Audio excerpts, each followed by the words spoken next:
The bee's eyes will turn red and they will start chasing you. In order to extract the honey, you'll have to have a glass bottle in your hand. You come up and you use your use button, which for me is L2. And then we're going to run for it. Bees are not that fast, but you can see the red eyes there. They will follow you for quite a bit. So just make sure you are prepared to run. How's it going, fellow gamers? ChaosEclipse here. We are back on Minecraft today. I realized I did a video on this before, but I didn't go over every single little thing, so I just wanted to touch up on this just because it would be a quicker video. It's not going to be really quick, but it will be quicker than most of my videos. Most of my videos are like 30 minutes long, and I should be able to get this under 30 minutes. No promises though, but we'll see what happens. So I wanted to go over how to turn a zombie villager into a villager. So the first thing you need to do is kill a spider. We have to get a spider eye from a spider, like that. There's one spider eye. Once you have the spider eye, you need to turn it into a fermented spider eye. In order to turn it into a fermented spider eye, you have to have three things. The first thing you need is the spider eye, which is what we just got. Second thing you need is a mushroom. A brown mushroom to be exact. So throw the brown mushroom in there. Throw the spider eye in there. And the last thing you need is a piece of sugar. Piece of sugar. Ta-da! Fermented spider eye. So, you're probably wondering, well, how do I get the sugar and how do I get the mushroom? So, the sugar, if we come back out here, the sugar can be gotten in two different ways. The first and probably the easiest way is going to be from what you guys see right out here, which is sugar cane. You can find these almost anywhere along the water. Once you find even one piece, you can start growing it yourself. You'll just plant it back in the ground near a source of water. You just take one of these bad boys, like so. And then, like I said, if you wanted to plant them, you'll have to do it on the edge of water. So if I come over here on the edge of water, place it down, that's planted. They grow up to 3 or 4 stalks tall. But once you have the one piece, you will then go back to your crafting area. Ow. Ow. You'll then go back to your crafting area. Alright, once you're at your crafting table, click on that. Take your one sugar cane. Place it in your crafting table. Doesn't matter where. There's your sugar. So now we have our piece of sugar that we needed. Another way to get sugar is with honey. So if you've gotten honey, you can place it in here and it will give you 3 sugar. Before we can get honey, we need a glass bottle. In order to get glass bottle, we need sand. So we're going to take the sand. So you're going to need 3 pieces of sand. We take 3 pieces. You can see it does start cooking when we place it in the furnace. You will need either wood or coal or charcoal to use the furnace, or a bucket of lava. As you can see, each piece of sand turns into a piece of glass. So if we take this glass and we put it with the 9 pieces we have down here, we will now have 12 pieces. Once you have your pieces of glass, you can come over here to the crafting table. You can see here we can make glass bottles. For each piece of glass, you will get 1 glass bottle. So it does require you to have 3 pieces of glass, but it also makes 3 bottles. So if we make all the ones we now have 12 glass bottles. Once you have the glass bottles, now we can go search for our bees. So you can find bees in almost any open grassland area, or one like this that is filled with flowers. These right here are the beehives. Now, if you look at these 3 dark little spots here, you will see that they are just dark spots. They're not yellow, or they don't have yellow on them. So what we need to do is we're going to wait in this area until the bees collect enough honey. Once they do so, those dark spots on the beehive will turn yellow. And then there are 2 ways to extract the honey. The first way is what we're going to do. We're just going to grab the honey and we're going to run. The second way, to calm the bees down, you can actually build a campfire underneath of the beehive. so that smoke is going into the beehive. Once that happens, the bees will be calm and you can extract the honey without them attacking you. But I don't have time for that. If you guys would like to see that, let me know and I will put it in another video for you. Right now we are just waiting for them to make some honey, and it will take them a minute. This one will probably be first. I might be wrong, but I think this one will be first because there was 2 bees that went in there and there's only 1 that went in there. You will take note, while the bees are out in the wild, they have black eyes. When they are mad at you and they start chasing you, their eyes will turn red. And it looks like the one up here actually just made honey before the other ones. So when I extract this honey, this bee right here, eyes, oh, there's 2 in there. The bee's eyes will turn red and they will start chasing you. In order to extract the honey, you'll have to have a glass bottle in your hand. You come up and you use your use button, which for me is L2. And then we're going to run for it. Bees are not that fast, but you can see the red eyes there. They will follow you for quite a bit. So just make sure you are prepared to run. All right, now it looks like we lost the bees. Just to show you that I did get the honey, the bottles went from 12 to 11. And if we check our inventory, you can see here we now have 2 bottles of honey. As for the mushrooms, there are 2 ways you can find mushrooms. So the first way to find mushrooms is by coming into the nether. You can see we are in the nether by a fortress. You don't have to be by a fortress, but they're in here on the ground. You can pick these up. You can grow them, but they're a little harder to grow. You have to have a dark area, so I don't have any grown in this one, and that would take a really long time, so I'm not going to show you guys that, but if you can figure that out, you can grow them. Another location you can find mushrooms is inside of a cave. The last place you can find brown mushrooms is inside of a swamp. You can find them in the wild almost anywhere, but it's a little bit harder. The best place to look for them is in the swamp. Once you know how to craft the fermented spider eye using the spider eye, the brown mushroom, and the sugar, you will then need a brewing stand. In order to get the brewing stand, you will have to come back into the nether and you will have to kill a blaze. These are the blaze. You can find them once locating the fortress. We're going to need at least 2 blaze rods, which if you look down in my hotbar, I already do have 2 blaze rods. But I'm going to get 2 more here, and I will show you why in just a second. So there's 1. If you guys want to know how to set up these traps that I did for the blaze, let me know, and I can do a video on that as well. So there is our second blaze rod. So now we have 4. You can kill those if you want. It is a good XP farm. Or if you just want more rods, you can still kill them. But we are going to head back.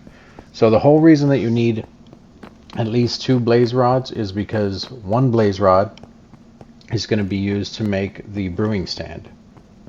The other blaze rod is going to be used to fuel the brewing stand.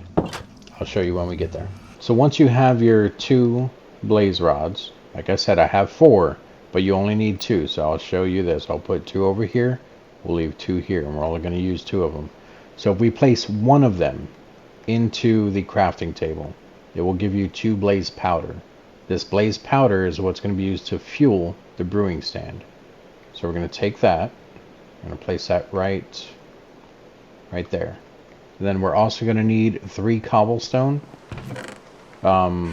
Even if you're new to the game, you should know how to get cobblestone. If you don't, let me know, and I will definitely go back and help you with that.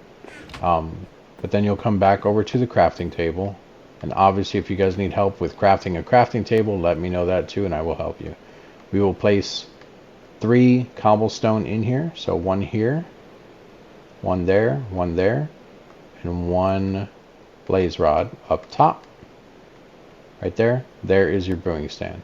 Now I'm not actually going to craft this because I already have one.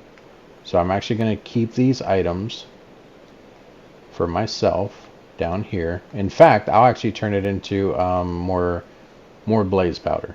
But what you want to do is you want to make the brewing stand. Once you have the brewing stand, you can place it on the ground like so. This is what it looks like with my skin that I have. In here, you can place 1 blaze powder over here, like so. Now this will automatically start going because it will put a little bit of fuel right here, this gray bar. That means it's already filled up. In order to start the fermented spider eye, which is your potion of weakness, We need water in the bottles that we have. So we're going to break that. And we're going to grab 3 bottles of water out of this. So 1, 2, 3.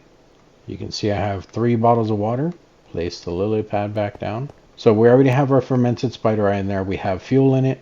What we need to do now is start placing the bottled water in. So 1 there, 1 there, and 1 there. And as long as you get all 3 bottles in before this arrow goes all the way down, it will make all 3 of them. So that makes Potion of Weakness. Now we need to turn it into a Splash Potion of Weakness. In order to turn it into a Splash Potion of Weakness, we have to have Gunpowder. Gunpowder can be gotten from killing a creeper outside or inside of your village or just anywhere. Kill that creeper and it will drop gunpowder. You place the gunpowder in the brewing stand while the bottles are still here. Once again, this does make 3 of the potions. So now they are Splash Potions of Weakness. These do not stack, so you will have to put them in your inventory separate. Potion of Weakness can be drank. Splash Potion of Weakness can be thrown. There is one more thing we need to do before we can get a zombie villager in order to change them. We need to make a golden apple. So first you have to cut down some trees until an apple falls out of it. Eventually you will get an apple. Then you have to collect 8 gold ingots. For those of you that don't know, you have to mine, you have to find gold, and you have to turn them into ingots by putting them in the furnace, and it will turn it into gold ingots. Now you need 8 of them because you'll have to come over to the crafting table. You will place the gold ingots around the edge. And I placed 1 too many there. There's 8, and you have to place your apple in the center, making a golden apple. So now we have our golden apple.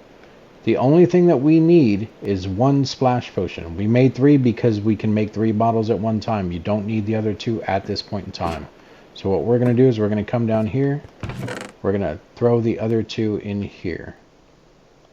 That way we have them for later. So now we have 1 splash potion and we have 1 golden apple. That is all that is needed in order to change a zombie villager into a villager. The next step is we have to wait for nighttime, which it looks like it's already nighttime. Once you find a zombie villager, which I think I see one out here, you should have some type of contraction built like this. It's just like a little trap where you can lead him in, have him under there, block the sun out so that he doesn't get hurt, and then run out the other side. But you don't have to have this. Where did he go? There he is right there. So once again, this is what you're looking for. Someone who has actual eyes, not the black eyes like them. So this one here is the one that we can change. So we're going to lead him back to this area over here. In fact, we're going to make this easy by killing the other zombie. And I did not mean to do that. Once the zombie is dead, we can lead the zombie villager over here. Make sure he follows you into whatever type of contraption you have, and then we're going to close him in here. This is why I built it big, so that we can run circles around him. Once he is locked in there, even if the sun comes out, this is why I built this. Even if the sun comes out, it turns daytime, he will not die because he is blocked from the sun. But once he is in there, what you need to do is you need to throw the splash potion of weakness on him, like so. You will notice that he does have little things coming off of him showing that he is changing, or that he does have the splash potion of weakness. Now we need to walk up to him again and give him the golden apple. The little things will change and he will start changing into a villager. Once he turns into a villager, we can open this gate and he will automatically run through because it's nighttime and he's going to be scared out there. And it can take a little bit. Shouldn't take too long. And this is also why you block out the other side, because once he changes, the zombies will try to attack him, and you don't want that either. Alright, and there is our zombie, or our villager. We can now push him inside of our village, because he does not have a place to stay, and we don't have a bed, so that's why he's not moving. So, now that he's here, All of these houses I have made up for the villagers. We need to place a bed down so that he can claim one. So we are actually going to come over here. And if you're not careful, they will claim your bed. So be very careful with that. We're going to place it in here with this other brewing stand. Actually, there is one in here with the brewing stand. So he will claim this bed and he will claim this job. That will automatically turn him into, I believe, a cleric. You just have to get him close enough to this area. So what we're going to do is we're going to push him over towards the bed. So we're just going to give him a little nudge. Keep moving him until he is close enough. He will, because it's nighttime, he will automatically run in there and try to go to sleep.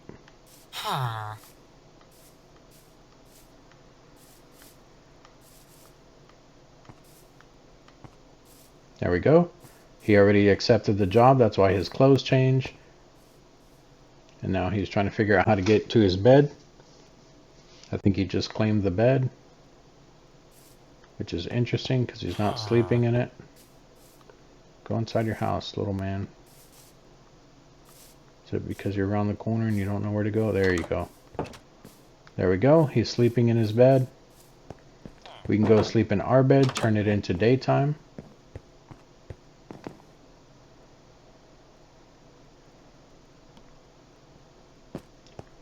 And now we can come out and we can go and talk with our villager and we can start trading with him.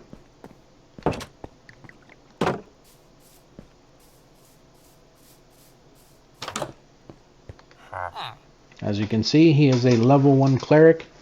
He is asking for rotten flesh. He will give us emerald, and then he wants the emerald back for some redstone from redstone powder, and then from there we will have to level him up. So that is how you turn a zombie into, a zombie villager into a villager. And we are planning on doing every single one of these houses, which is why we have them all built. I would not suggest having more than one bed down at one time because they will get confused and they will start picking different beds, not the ones that you want them to actually take. The reason why I did this one is because he has that block there, which is what gives him his job. So if I want another cleric, I can do that over here in this one, but I will have to place another brewing stand down and another bed. So join me next time. If you guys have any questions, comments, concerns, let me know down in the comment section, and I will help you out as best we can. But thanks for joining me, and I will see you in the next video.